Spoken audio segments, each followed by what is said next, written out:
Welcome to LOA Today. Walt Thiessen and life coach Cindy Chavez here. Today is Tuesday, January 9th, 2018, 8 a.m. Eastern Time. Your first daily dose of happy here on LOA Today. And Cindy, it's been quite a week for both of us. You've been kind of getting through some difficult stuff. You were laid up for a bit, so I'm glad you're feeling better there. Thank you. It feels good to feel better. I want to continue on this upward swing here. Yeah, feeling good definitely feels good. Especially when you're not feeling good. Feeling good feels really, really good. Exactly. Yeah.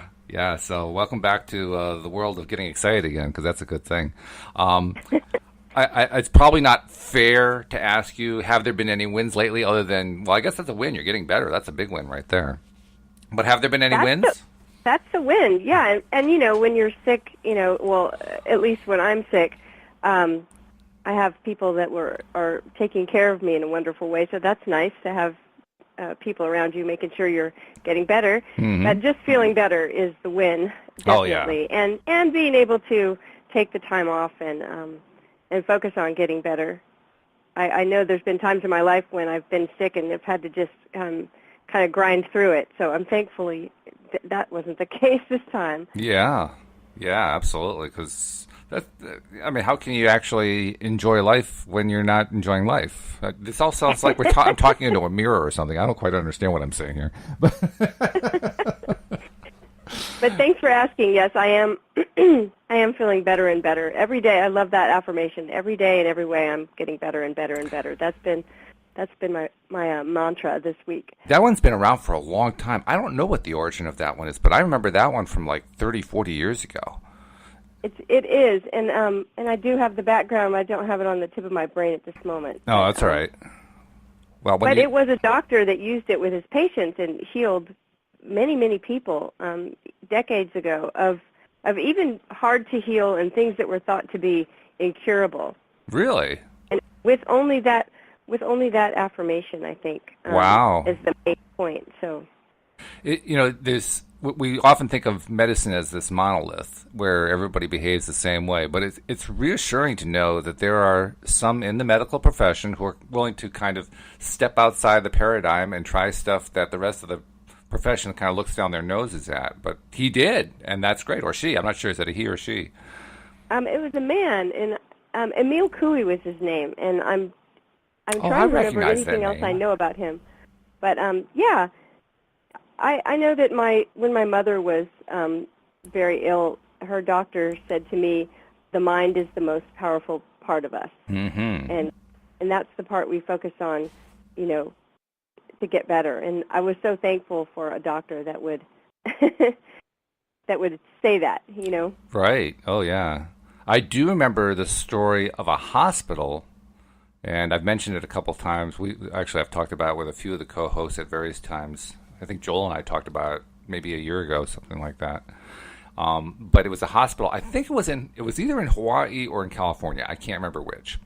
And in this hospital, the hospital was in really bad financial shape, like, on the brink of bankruptcy. They were just that bad off.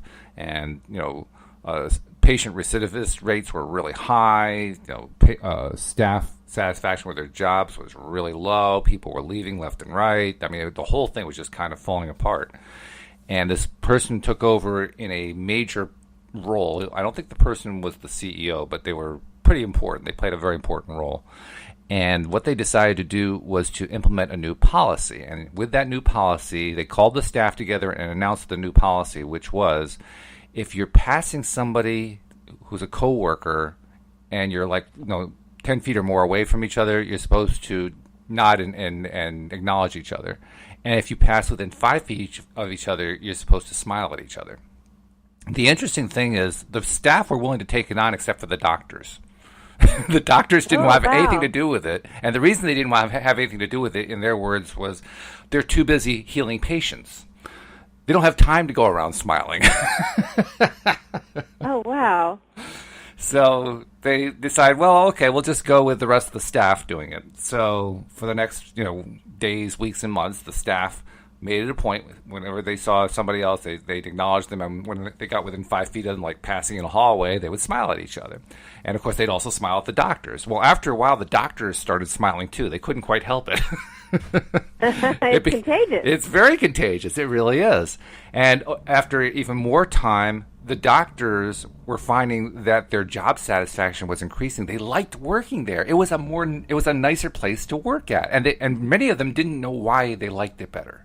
They hadn't put together the smiling with the fact that they had higher job satisfaction. They were enjoying it more. But nevertheless, over time that happened. But what was even more remarkable is that I think it was like a 2-year period. And over that 2-year period, the hospital that had been on the brink of bankruptcy completely turned itself around. Patient recidivism dropped drastically. The average patient stay reduced like in half or something like that. Staff satisfaction with their jobs skyrocketed, and what was a formerly failing institution became a model institution for profitability. Amazing. Yeah, all from smiling. I love this story. Yeah, how about that? I mean, just remarkable. So every once in a while. Oh, geez, this was... It was not recent. It was, I want to say in the last 20 years, but I can't say for sure. I'd have to go look it up. I know there's a Wikipedia article about it. If you go dig into it, you can find it.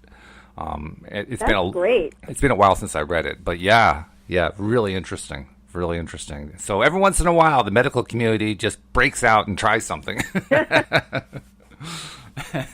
which is very encouraging. Well, what about you, Walt? What's life been like for you since we've spoken? Cold. It's been cold. It's been really, really cold. Saturday it was -8 degrees. I mean, it was cold. Oh, I can't even imagine. Like I said earlier to you, it's been in the 50s here, finally. Yeah, right.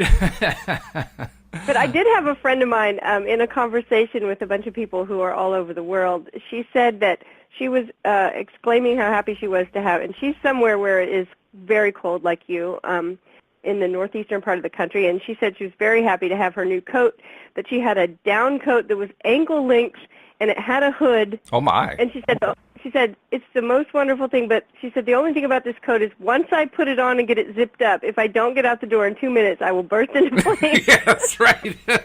Down will do that. That is absolutely true. I've never heard of a full-length down coat, though. That's unusual. I mean, and then someone else on the call we were on, who is in Canada, told us it was 45 degrees Celsius, minus 45 degrees Celsius. Oh, ouch. Where she was. So, of course, we were all doing the calculation, and that's minus 49 degrees Fahrenheit. So yeah. It didn't get any better when we did the calculation. Yeah, right. Yeah, and I've experienced it that cold. I'm not sure if I got to 49. I've experienced minus 45 Fahrenheit, which is really close to that. And I've actually experienced it with a wind chill, and you do not want to be out there for more than like 10 seconds. You want to be under shelter as soon as possible. It is that bad. It is that miserable. Is unbelievable. Yeah. So well, I'm glad it's not minus 45. I am glad. Hey, 8 is bad enough. Hey, we got a warm spell going on. It's up to 30. Heat wave. A heat wave. In fact, tomorrow I think it's supposed to get up in the 40s. Oh my God! Get your swimsuits on. Well, you'll be above freezing. So that's right. Nice. That's right. And, I got to tell you, I am a walker. I love to get out and walk. I haven't walked in weeks because it's been so cold and snowy, and I'm really looking forward to it. I'm going to be starting today. The only place that we can walk around here right now because of all the snow on the ground is downtown in our town. They've got a path there that's shoveled off for about a mile worth. So I'll walk that like 4 different lengths just to get my walking in. But I am so looking forward. It's nice to have a place where you can go. Oh, yes. Yes, it's essential. I mean, if I were a skier, perhaps I could cross-country ski, but I'm not a skier. My wife wants me to become one. She is one, but I haven't done that yet. But yeah, walking is that's my thing. I got to do it. Anyway, let's see what else has been going on that's been good. That's been good. That it's been warming up. That's been really good. The cats have liked that, let me tell you. Because I mean, it's hard. How do you explain to a cat that they can't go outside because it's -8 Fahrenheit? Yeah. I've never figured out a way to explain that. I mean, what we often will do, if it's not quite that cold, is just let them poke their nose out, and they'll poke it out for 5 seconds and run back into the middle of the house. But when it's that cold, you don't even want to open the door because you're blowing all this heat outside, right? So it's like, sorry, I can't let you out. It's just too darn cold out there. You open the door and all the cold air must rush in. Oh, yeah, all the heat rushes out. It's just, you definitely don't want to do that. Mm-mm. But, the good news is that it's warming up. And, a number of things actually have been happening. First of all, I don't know if I told you, I have never read all of the Abraham Hicks books. I've read a couple of them, but I never read all of them. And I said to myself last month, you know what? I really should read them all because there's probably some good stuff in there I haven't even paid attention to yet. So my wife gave me a couple for Christmas, and then the other 3 I ordered after Christmas, and they just arrived yesterday. So now I am juiced up with books. I've got a reading list a mile long. Awesome. So that's a really good win right there. Well, the thing about those books as well, and most books, I will say, I think, especially to me, books of this nature, is that, you say that I haven't read them all, so there's probably a lot of good stuff in there that I've missed or that I haven't gotten yet.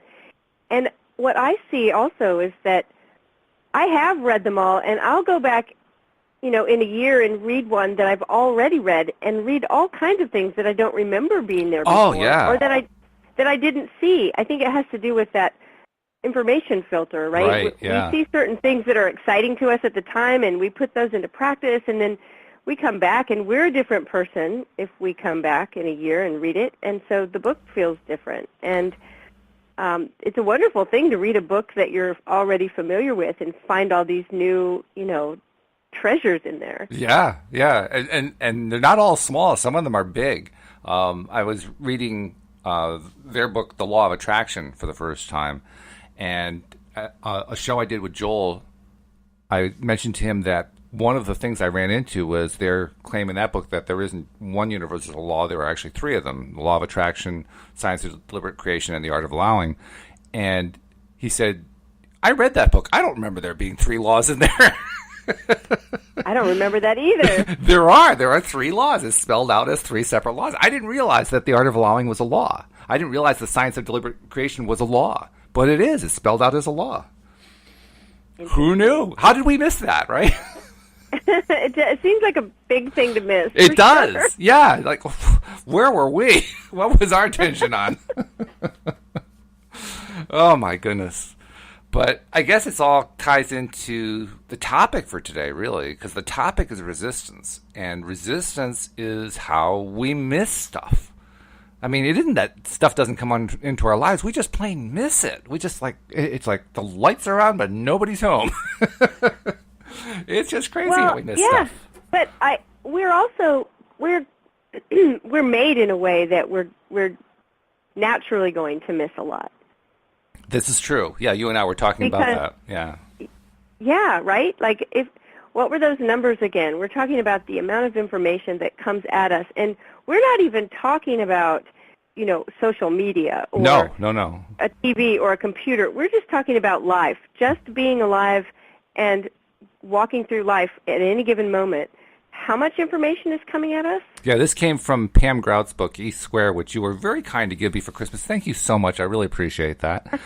and in the book, she claims that scientists have said that our 5 senses combined collect a grand total of 400 billion bits of information per second. It's no wonder we have a filtering system. We'd be flat on the floor dead with all that information coming in.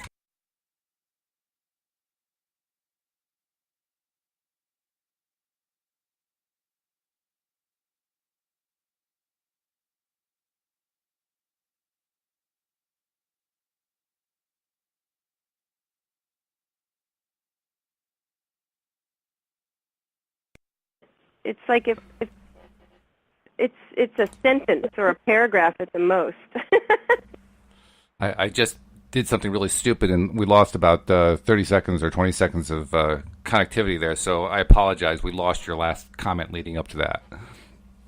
Oh, just thinking that we lose the information, the amount that we can take in 1 second.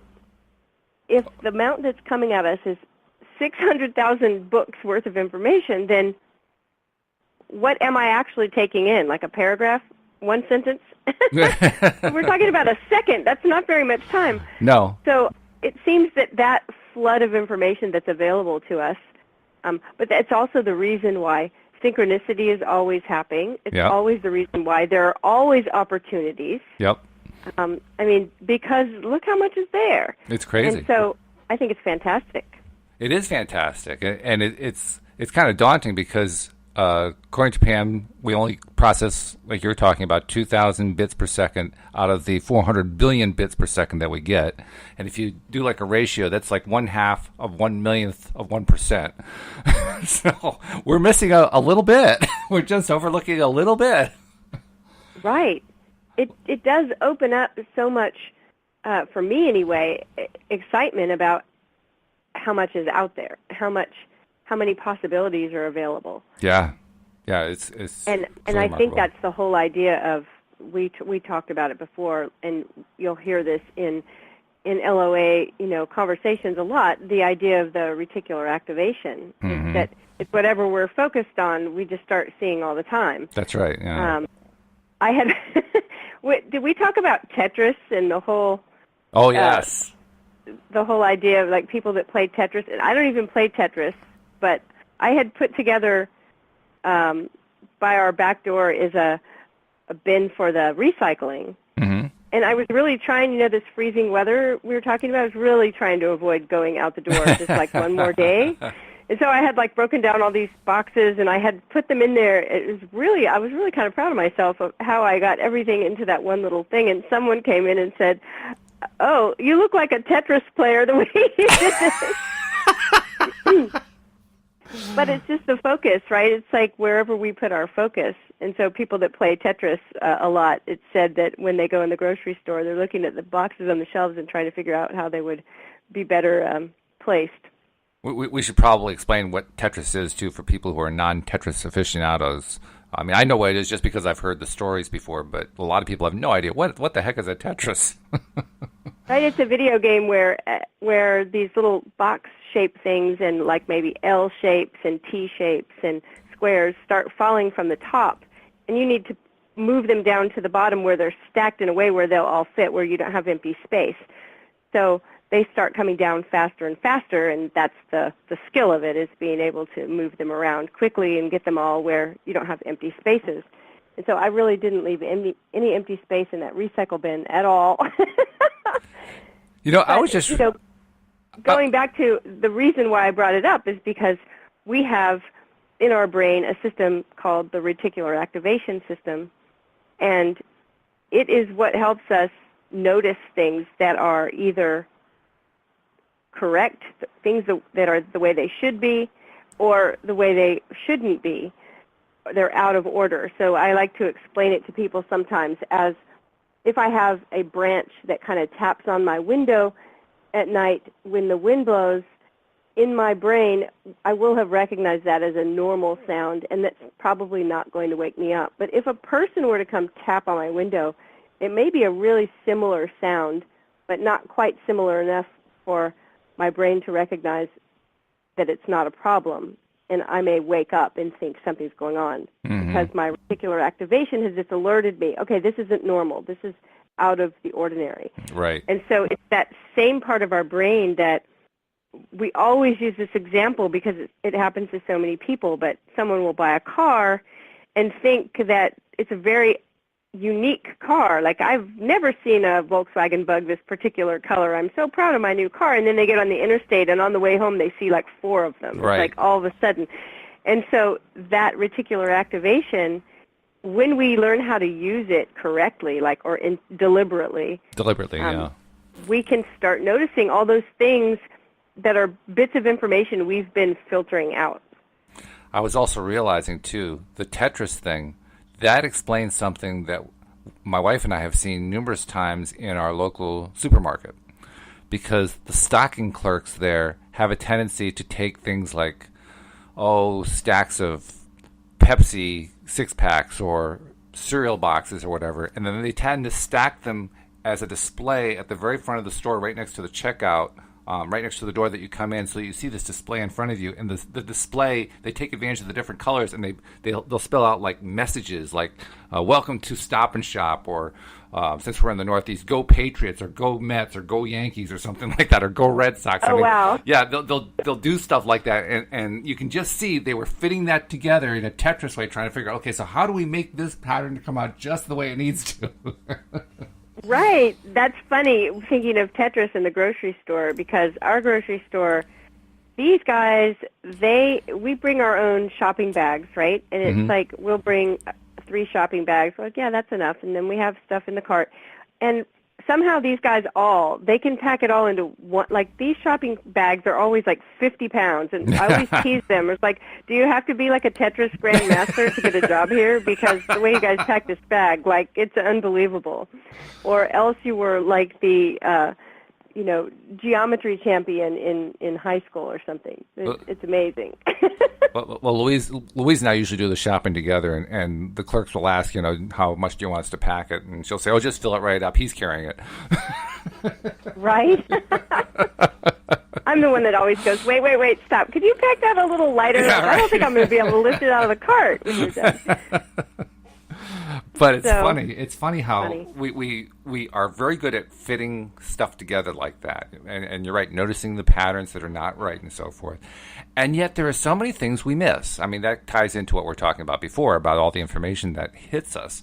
But I guess maybe it's the fact that we have all that information that we miss that leads us to start disbelieving and start doubting, that something like the law of attraction could exist, or even having faith about anything for that matter, because we hope for one result, we get a different result that is the opposite of what we're hoping for, and we say, well, this stuff doesn't work, or I don't think it's going to happen, or I doubt that's going to happen, and that's where the resistance comes in.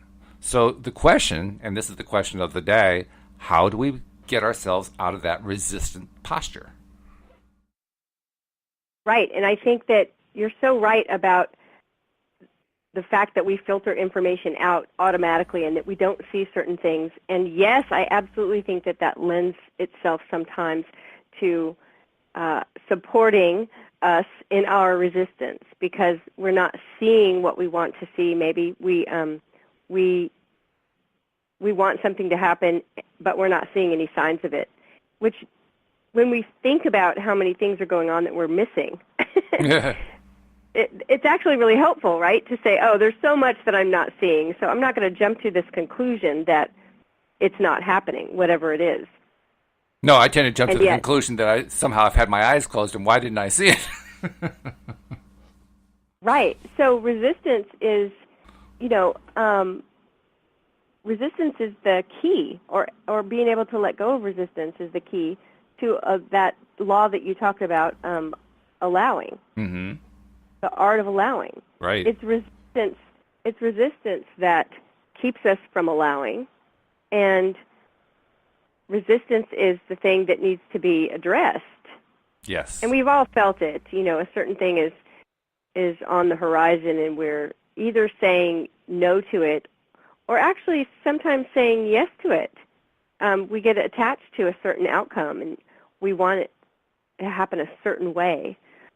That can be a resistant symptom as much as not wanting something. Oh, sure.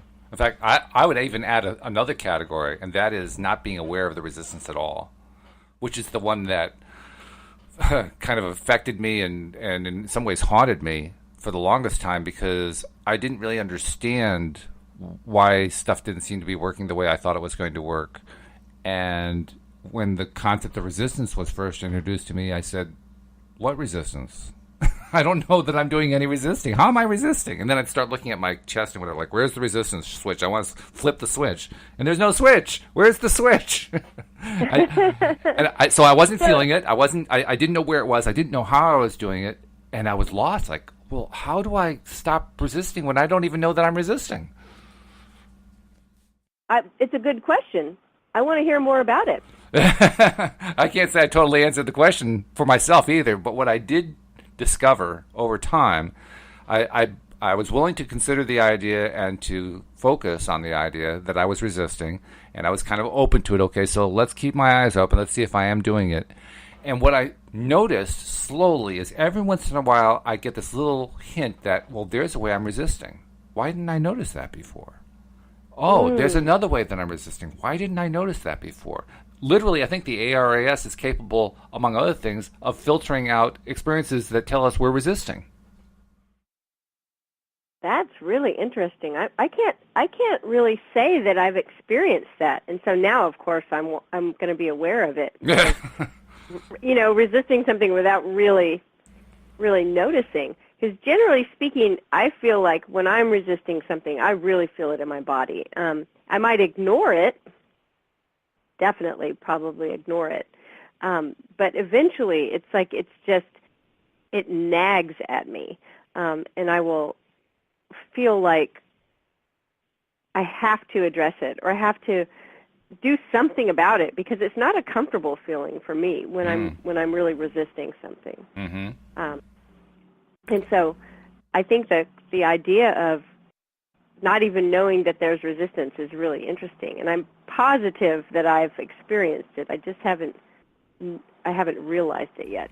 Well, I think I know where it comes from in the sense that it really derives from the conditioning that society gives to all of us, but especially it affects the male conditioning that men get, because we are conditioned to not only be like breadwinners and the strong He-Man type and the masculine type and so forth, but we were also trained to shut down our emotional connections, and I think that's what really happens. I think that we learn how to shut off that painful piece over there, and just it's not even there. It's not in our awareness. It's still there. It's actually causing all kinds of problems for us, but we are cut off. We have basically blocked it so that we don't even pay attention to the fact that it's there. It's the way that it's the way that you work through pain and pretend that the pain isn't there, and if you do it long enough, you can actually experience that the pain isn't there, even though it really is. I think it's the same thing. So at that point, you're just and I can relate to that. I can understand. That's a better way to describe it. So at times when people are saying no to something in a way that's sort of like, yeah, no, I don't want to do that. That's not in my frame of reference. That's not going to work out for me. And so at that point, it's done. It's pushed off to the side. It's a non-issue. I'm not going to deal with it because it's not something I want. And so they're not considering it because they've already decided that it's a no. And there are even situations where I felt physical pain, but it was more along the lines of no pain, no gain. No, the kind of pain that you get from strong exercise or something like that. And after a while, you do it often enough, and you get the endorphin highs that go along with it. You're focused on the endorphin highs. You don't even pay any attention to the fact that your thighs are burning. It's just like, no, it's like, it's nothing, no big deal. Yeah, and I've actually heard stories of people that had gotten themselves into some pretty serious trouble in that way, where they didn't pay attention to a physical pain they were having in their body, especially connected to like extreme working out or something like that, and they gave themselves that message of no pain, no gain, and they just kept going and ended up really injuring themselves. So that could happen. Yeah, you do have to. There's wisdom in the idea of moderation and everything. For me, it happened. It happened most often for me when I was a swing dancer for an intensive swing dancer for many years, and when you're doing it a lot, especially for somebody like me, I'm very tall. I don't know if I ever told you, I'm 6'8" tall, and so that makes me like really tall compared to everybody else, which is kind of problematic when you're trying to dance with somebody who's 5'6", and especially with swing because you're doing things like over the arms, over the head, and all that kind of stuff. And it's actually ideal to be relatively the same height. Otherwise, it can be a little bit difficult. So the tall person has to kind of get down into a crouch position in order to do it properly. Otherwise, you're going to just hurt your partner, and you don't want to do that. So you end up getting very strong thighs, and after a night of dancing, I would feel it. My thighs, my calves, throughout my legs, because I was in a crouch position through most of the evening. Now, was I enjoying myself? Absolutely, yes. I mean, let me tell you, it is the most fun activity I've ever done in large groups like that. It's great. But you still have that other side to it. And over time, the amount of burn that you feel actually reduces because your muscles become stronger. They're able to handle, doing that. It's like anything else. You do it over and over and over again. Your muscles are able to just be able to handle it until it gets to the point where it just doesn't hurt very much. Right. But I'm not sure how much of that not hurting very much is because of the masking effect of the endorphins, because that's what endorphins do, right? They mask pain. So how much of that is masked pain? I don't know the answer to that. All I know is that it became easier and easier to do. And the good thing about that kind of exercise, that swing dancing, is you do have built-in limits. The limits happen not because of the pain to your muscles, but because you just run out of wind. You run out of breath. It's like it wears you out. Like, oh, wow. I mean, you're exhausted. You're feeling great, but you don't want to just keep pushing yourself because you'll collapse on the dance floor. So there's a built-in limit. It stops being as much fun, right? Yeah, right. Like, not so much fun when you're looking up like, what's everybody doing over there? Okay, so we've got the resistance of saying, being attached to an outcome. Yes, yes, yes, it has to be this way. I want this. I want it this way. And then the resistance of no, just no, that's not going to I do not want that. That cannot happen. Yes, right. And fear can drive that and all kinds of things. And then we have this thing where we're resisting something and we really don't even know that we're resisting it anymore because maybe it's become something that we've resisted for so long that we've now become used to resisting it, where it feels like just a normal thing. Sure. Yep. Yeah. Yeah, there's like multiple categories here. So the real question is two questions, I think. The first one is, how do we stop resisting? And then second of all, how can we be sure we really did? Well, I think that one way that we can stop resisting is to tap into, first, awareness. Especially if something is not working out the way we want it to, we can take a moment to tap into the awareness that we have of actually what's going on to see if there is some of that hidden resistance that you're talking about. Mm-hmm. Okay. And then you were talking earlier about the smiling in the hospitals. Yeah. And the doctor's saying, like, we're too busy. Yeah. We're too busy helping people to be smiling. I love that. Right? And so they were resisting smiling, and they didn't really even know it until they became aware of it and had to think up some kind of answer for it. Mm-hmm. And once they became aware of it, that changes the game a little bit. It does. Because then you have to ask yourself, about it. And so after awareness, I think acceptance is the real key, because when we're resisting something, we're not accepting what is. We're resisting what is. Well, beyond... Because we're wanting something else. Sure, we are resisting what is, but there's another way of looking at it, too. When we are focusing on what we want, we're actually choosing to focus on what we want as if it replaces what is. That's what we're trying to do when we deliberately attract. So acceptance in that case has to not only involve what is, but what we want it to be. It has to be like a shift, doesn't it? I think it will shift, and sometimes automatically shift. In other words, if I want something to be different, and so my focus is really on that new way of being, on that new situation, and that's where my focus is, great.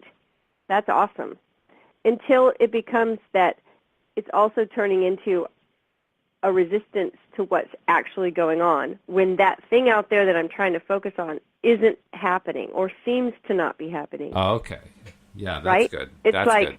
I really want that, and I've got this, and I don't want this. I want that. Yeah.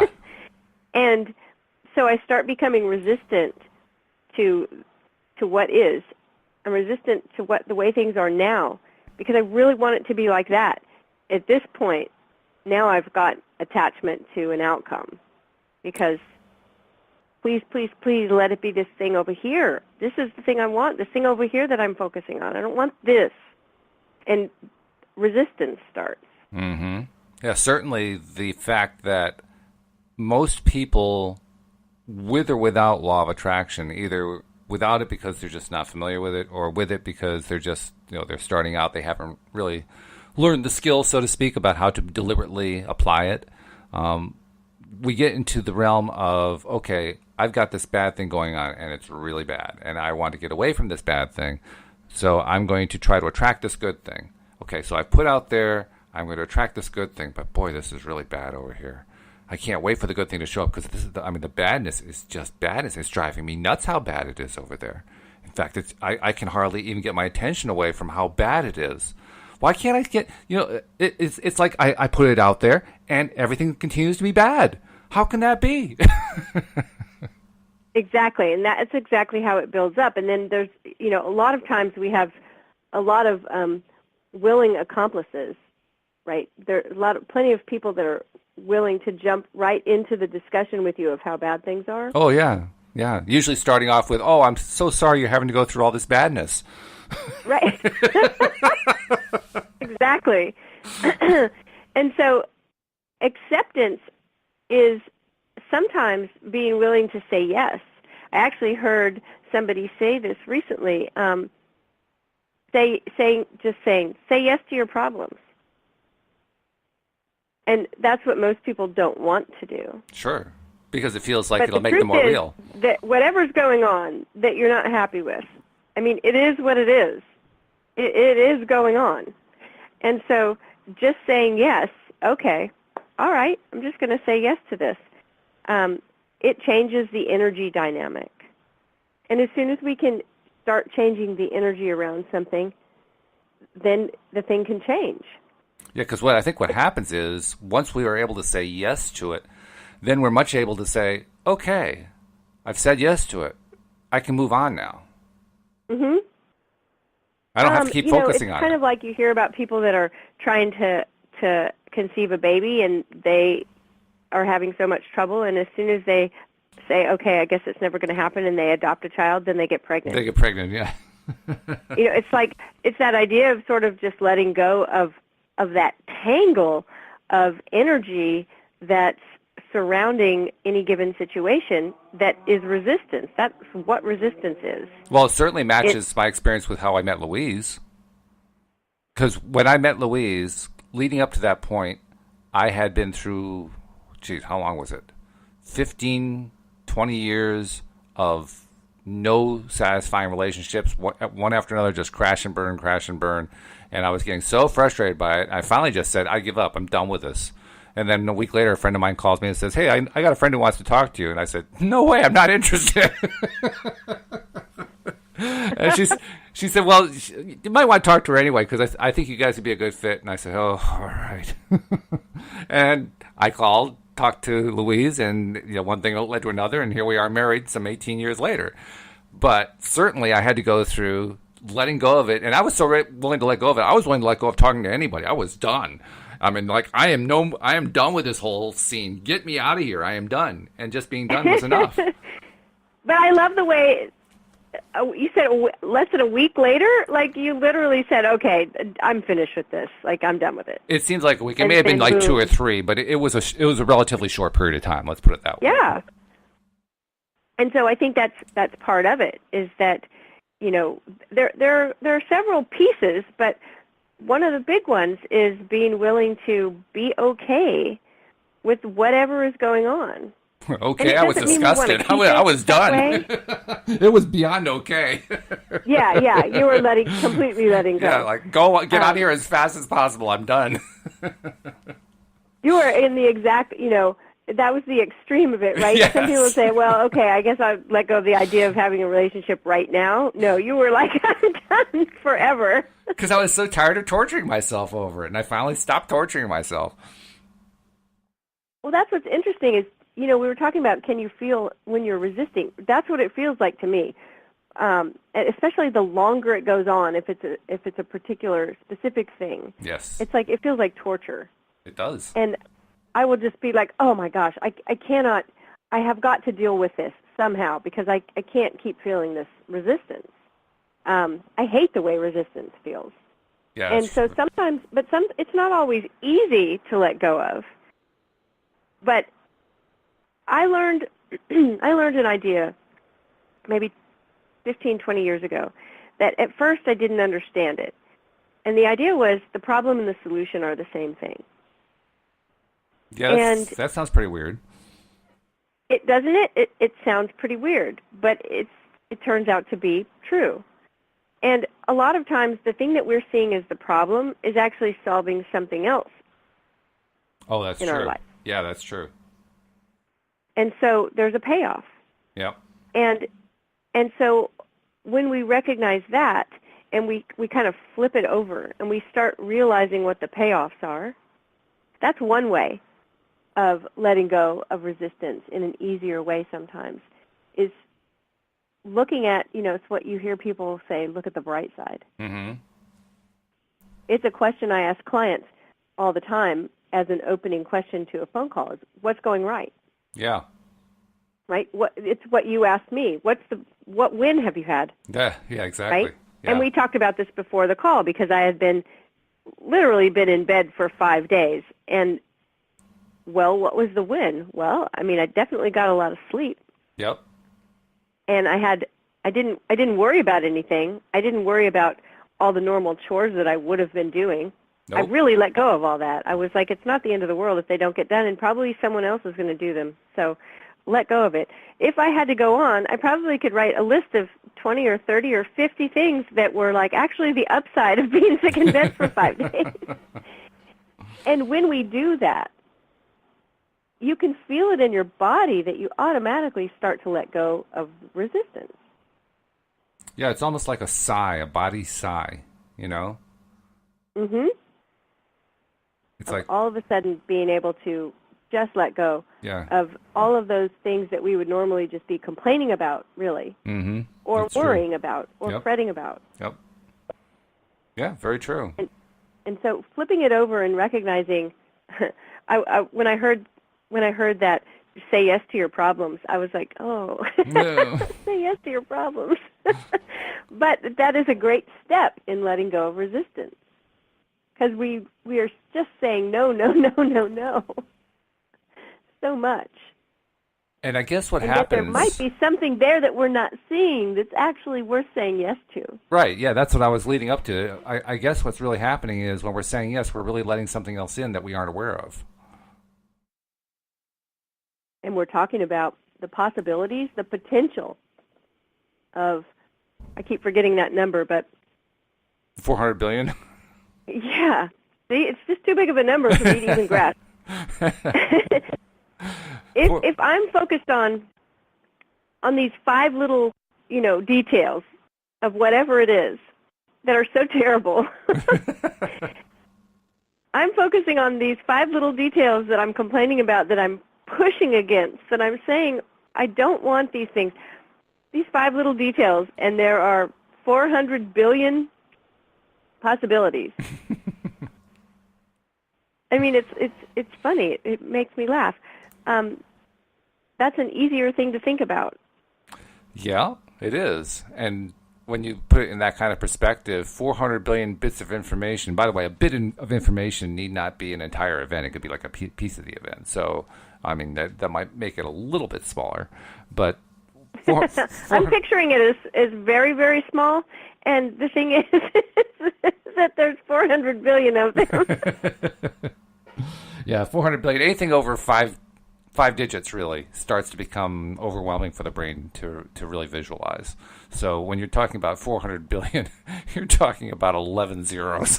I mean, yeah, it's just ridiculous. So when we're resisting, that's a great thing to remember, is that this thing I'm resisting, it's really so small compared to the possibilities. Mm-hmm.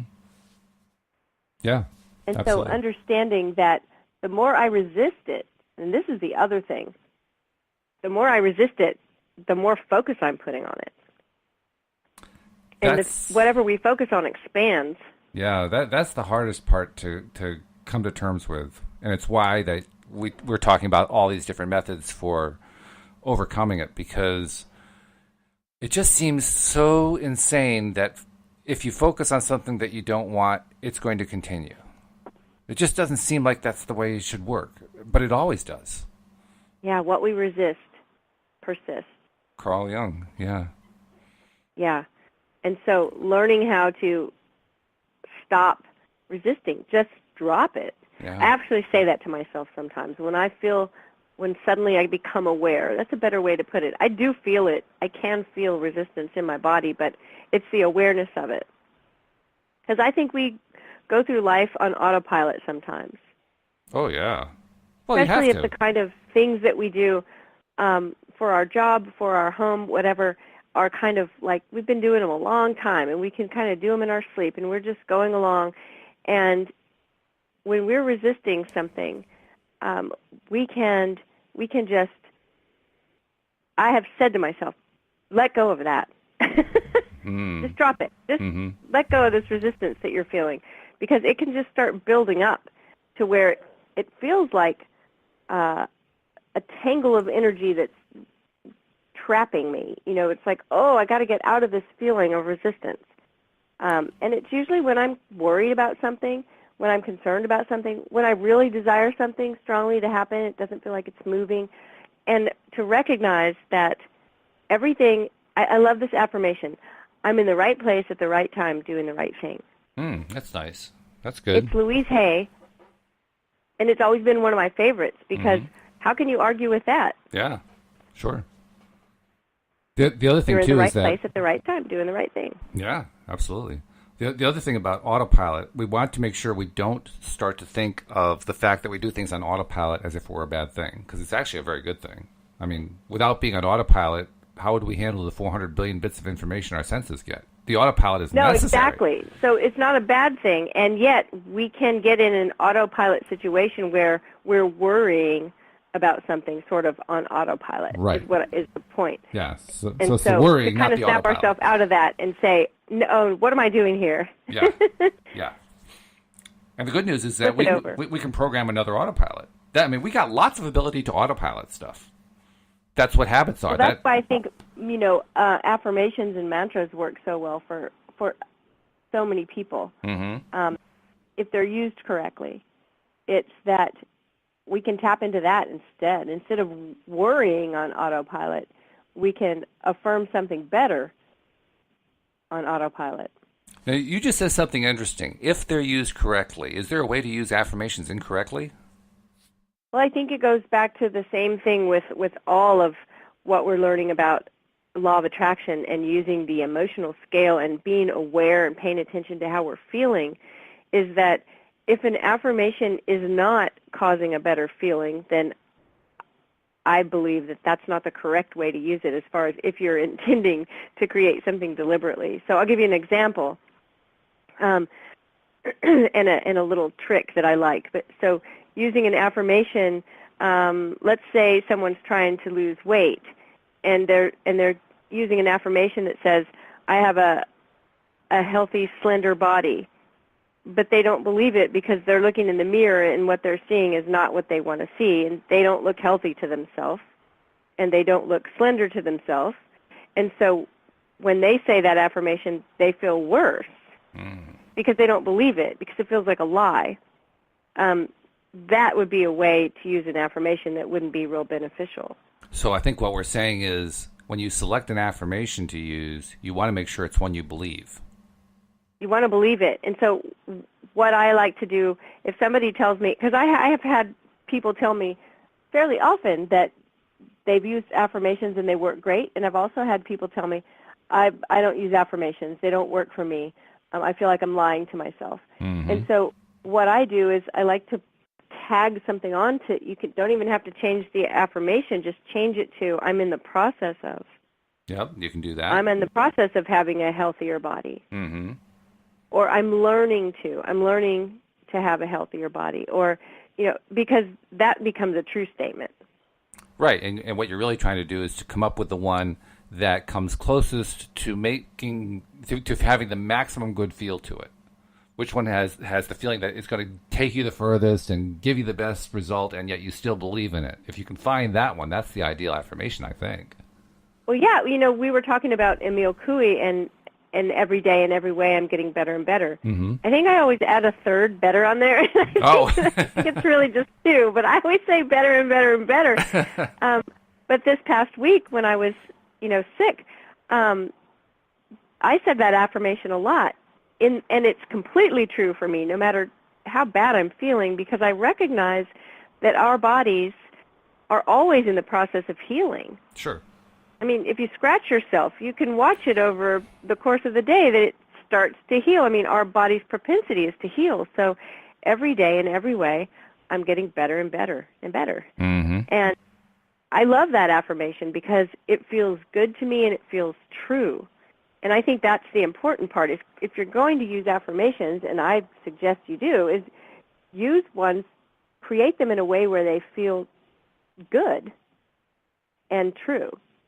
It also occurs to me as you're saying that, there's a way to use affirmations taking advantage of this fact that you just described, that things do get better and better, that healing is the natural process and so forth. There's a way to take advantage of that when you're really sick. And the way to do it, I think, is to say things like, I feel so much better than I did 5 minutes ago. I feel so much better than I did yesterday. I feel so much better than I did an hour ago. I am getting better. And use... Yeah, I love the idea that every symptom is a healing gesture. Okay, talk about that. Well, every symptom that we have is a healing gesture. It is, the symptom is there because our body is healing itself. You know, it's like when we eat something that's poisonous and then our body purges it, you know, we can easily say, oh my goodness, you know, so-and-so's vomiting, so something's wrong with them. Well, no, actually something's right with them. Their body is getting rid of the poison that they ate. So it's like every symptom is a healing gesture. When we have a head cold, our body is trying to purge itself of the virus. So, you know, we get a stuffy sinuses and everything, but that's our body is actually, it's a healing gesture. Our body is working on getting better. So every day in every way, I'm getting better and better. And I think that's a powerful thing to remember. It reminds me of something. There was a time, I'm going to say it was about 10 years ago, 12 years ago, something like that, where I was really into studying the limited amount of information regarding the use of hydrogen peroxide in healing the body. And before anybody starts to go to their medicine cabinet and pull out the bottle of hydrogen peroxide and drink it, no, don't do that. That's not it. That's not it at all. It's something that you only want to do with a qualified professional who has appropriately sterilized and filtrated H2O2 on hand. And there are very, very few who are willing to do this. Most doctors, because of all the licensing and the medical boards and so forth, all the pressure of the traditional medical establishment, most don't even want to attempt it. So it's not even easy to find somebody to do it. But I had somebody who would do it, and there was one day where I could just feel one of those flus coming on. I mean, it was the first day of it, and I could just tell. You know how it is. You just know this is the bad one. This is the one that's going to knock me down for a couple of weeks, right? Yep. Well, I knew I had that, and fortunately, this doctor who I was working with would let me call, and assuming that her schedule wasn't completely booked and just like slammed, she would work a way to get me in, and I would come in to the office, and she'd give me the treatment. Now, the treatment is basically a small percentage of H2O2 sterilized and purified in a concentration of saline. So it's mostly saline that's going into your body, but there's enough H2O2 there. And I won't get into how it works. That's a whole conversation all by itself. But essentially, it kicks off the healing process. So go in, get this thing, and among other things, you get very well hydrated because all that saline is coming into your body, right? That's very hydrating. So that alone helps you feel better. But after that procedure, that particular day where I've got this big flu coming on, I go home, and I had read enough about it to know that there is this after effect that happens. What happens is, as your body goes through and massively does large amounts of healing, it has all these toxic tissues it needs to get rid of. It's killed them off, but it's still in the body and has to kind of flush out. And during the period of time between when it's killed them off and when it's flushed them out is when you can get really, really sick symptoms. You can get really, really sick. I mean, what I thought was going to be bad turns really bad really fast. But if you just let it go and let it work its way out, certainly within 24 hours, and actually usually within about 8 to 10 hours, it all flushes out of you. And once it flushes out, all of a sudden, all the symptoms are gone. It's really an interesting thing to go through, because here's something that I expected would normally take, like a week or two to get over, and I got over it in 24 hours. Amazing. Yeah. And it just shows the power of the body to be able to not only heal in massive amounts, but you go through a little thing of, feeling like you're really, really sick when it's just trying to flush all the toxic tissues out, all the toxic materials out of the body. So that's such a great example of every symptom being a healing gesture. I mean, it feels terrible, but it's actually part of the healing process. Amazing. So the bottom line is we want to be focusing on the benefit of massive healing. I guess is what I'm trying to drive at. And when you think that it's going to happen, it can actually happen. Now, it certainly does help to have that kind of a treatment. Just to give you a real quick overview of it, the amount of hydrogen peroxide that's in there doesn't actually do a lot all by itself. It's really incapable of doing that. But it's taking advantage of the fact that when the body heals, when the body kills like an invading organism, or it goes after some sort of an injury or something like that, it's trying to get rid of all of the harmful stuff, the bacterias and the viruses and that kind of thing. And the way it does it, the body actually heals by using hydrogen peroxide, H2O2. It very easily breaks down into water and oxygen. You can kind of tell that from the formula, right? When it does that, it creates all this oxygen, and the oxygen, of course, is highly flammable. So it enables the body to create a chemical reaction that basically bursts this huge release of instant heat in a very, very localized area, and that kills off whatever the organism is that it's trying to get rid of. And it just does that all over the place. Well, the reason it does it all over the place, even though you'll only have a small amount in the actual saline solution, is that your body is able to send signals through the nervous system. Oh, okay, I got a healing thing going on here with hydrogen peroxide. Everybody else around the body start healing. And so, and you have this stuff all throughout your body. There's actually hydrogen peroxide throughout your body. Normally, that's just part of your normal body process. And so all of a sudden, all this healing starts happening all over the place. That's how it actually happens. It isn't the stuff that's in the saline solution that does it. If you had to rely on that, you could take weeks to get over it. It's the stuff that's already in your body that gets kicked off. It sets off a chain reaction. So it's a fascinating thing. In fact, there was a scientific experiment that was done with hydrogen peroxide. It was done not in a study, but in a clinical setting. So of course, many dismiss it because it's clinical rather than in a double-blind study. But what they were able to do is they were able to use hydrogen peroxide with somebody who was having a heart attack, and they just did it because they had to. They had no other options going on. They didn't have all the machines that an EMS would have on hand. They had to get this patient to the hospital as quickly as possible, but chances were he was going to die because he couldn't get enough oxygen to the brain before they got him to the hospital.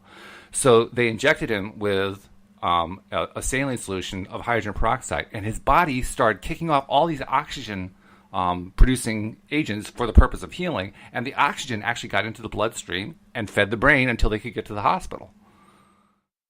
So even though he didn't have enough oxygen, his body was able to basically generate the oxygen just long enough to get him to a point where they could actually get him onto a machine and feed him oxygen, take care of the problem that caused the attack and so on and so forth. And I thought, wow. I love what you said when you were describing that, and both times the action in the body, which was the term chain reaction. Yeah. And I think that's what happens when we drop resistance, and when we do it this way, by being aware, acceptance, and then creating the tools that support us, like affirmations, and looking for the yes in it, and to say, instead of saying no, to say yes to whatever it is, we can create our own chain reaction where all of a sudden things turn around and start looking better, and one thing leads to another, which is what a chain reaction is, right? Exactly, yeah. So, Unfortunately, as usual, we run out of time before we can actually get through everything we want to talk about. That's kind of par for the course around here. I do want to remind people, if you have not yet subscribed to the podcast, please do so at either loatoday.net or on your iPhone through the iTunes Store or on your Android through the Google Play Store. And Cindie, if somebody wants a little private coaching, how can they reach you? They can reach me at cindiechavez.com, CindieChavez.com, or just email me, Cindie, CINDIE, at cindiechavez.com. Sounds great. Let's do this again tomorrow. This has been good. All right, let's do it. All right, we'll see you all tomorrow here on LOA Today. Goodbye, everybody.